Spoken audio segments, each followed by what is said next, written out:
hello, all everybody. Are you সকলে কেমন আছেন? আশা করি বাড়তেছে ভালো আছেন। এখন হাওয়ার বেগ মনে হচ্ছে 600 থেকে 600 পার কিলো আওয়ারে চট্টগ্রাম বা কিংবা আশপাশের যত নদীর আছে তাদের অবস্থা এরকম। ঢাকা শহরে এখন হাওয়ার বেগে তাপমাত্রা অনেক বড়, বৃষ্টি, আকাশে মেঘ জমে আছে কালো, যে কোনো সময় বৃষ্টি নামতে পারে। ঝোড়ো বাতাস বলছে, এই গাছের পাতা, এই যে দেখেন আকাশ বেয়ে যাচ্ছে, প্রচণ্ড মেঘ হচ্ছে। বৈশাখের মাসের জ্যৈষ্ঠের শেষে এই ধারায় বৃষ্টি নামছে আবার জ্যৈষ্ঠ মাসের শুরুতে। আকাশের অবস্থা খুবই ভয়ানক, যা বলার মতো না। আমি এখন রাস্তা বের হয়েছি হাঁটার জন্য, হেঁটে হেঁটে, কিন্তু দেখাতে পারছি না, আমাকে এখন দৌড়াতে হবে। দৌড়ে দৌড়ে আমি এখন আপনাদের সেটাই দেখাবো। দেখতে থাকুন, দৌড়াচ্ছি তো দৌড়াচ্ছি দৌড়াচ্ছি দৌড়াইয়ে দৌড়াইয়ে যাচ্ছি গন্তব্যস্থলে। কিন্তু যে কোনো সময় ঝড় আসতে পারে। ঝড়ের সময় কেউ বাড়ি বের হবেন না বাড়ি থেকে, বলেই বাড়ির ভিতরে থেকে যাবেন, কেউ বের হবেন না, কারণ বিদ্যুৎ চমকাবে। আমি দেখেছিলাম সকালটা বেটার ছিল, বেটার বলতে ভালো ছিল।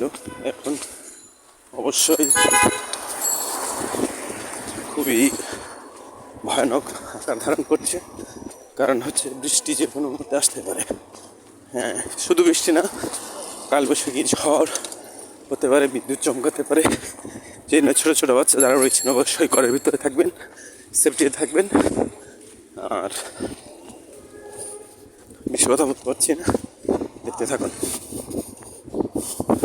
আমি যত এলাকায় এসেছি, ভিআইপি যে রাস্তা চলাচল, ফুটপাতে বসেছে ঢাবের দোকান, দেখতে পাচ্ছেন মানুষ।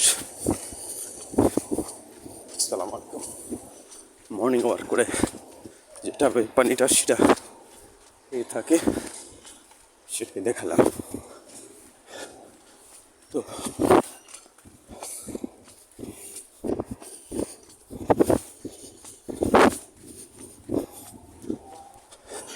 আজমপুর কবরস্থান 4 নম্বর সেক্টর, এর মাঝে আমি অবস্থান করছি। তো দৌড়াচ্ছি আর দৌড়াচ্ছি।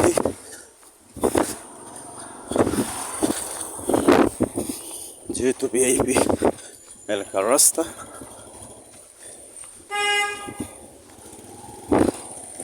এখন আর্লি মর্নিং নয়, সকাল 7টার উপরে।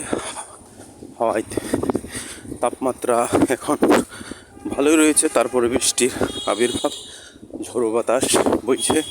হয়তো বা পূর্বাঞ্চলে ঝড়ো বাতাস বা সারা দেশে হচ্ছে। সালাম আলাইকুম। সারা দেশে হয়তো বা বৃষ্টি হচ্ছে। এদিকে কর্মব্যস্তময় দিন আজকে, সানডে মানে রবিবার। এদের আগে খুবই গুরুত্বপূর্ণ দিনগুলো এখন মানুষ অফিস আদালতে ব্যয় করবে, বিশেষ করে ব্যবসার খাতিরে। ঢাকা শহরে প্রত্যেকটা মানুষ সকাল থেকে রাতের 12টা-1টা পর্যন্ত পরিশ্রম করে থাকে। আভিজাত্য এলাকা, বড় বড় উঁচু উঁচা বিল্ডিং, এই গাড়িগুলো পুত করে যাচ্ছে। আর আমি এর মধ্যে একটু মর্নিং ওয়াক করে আসলাম, হেঁটে হেঁটে আপনাদের সেটাই দেখালাম। পিছনে গাড়ি, সামনে গাড়ি, রিক্সা, অটো রিক্সা, কোনো কিছু কমতি নেই। তো অনেকক্ষণ দৌড়ালাম। পরিশেষে বলবো, ভালো থাকবে, সুস্থ থাকবেন আর নিরাপদে থাকবেন। আসসালামু আলাইকুম।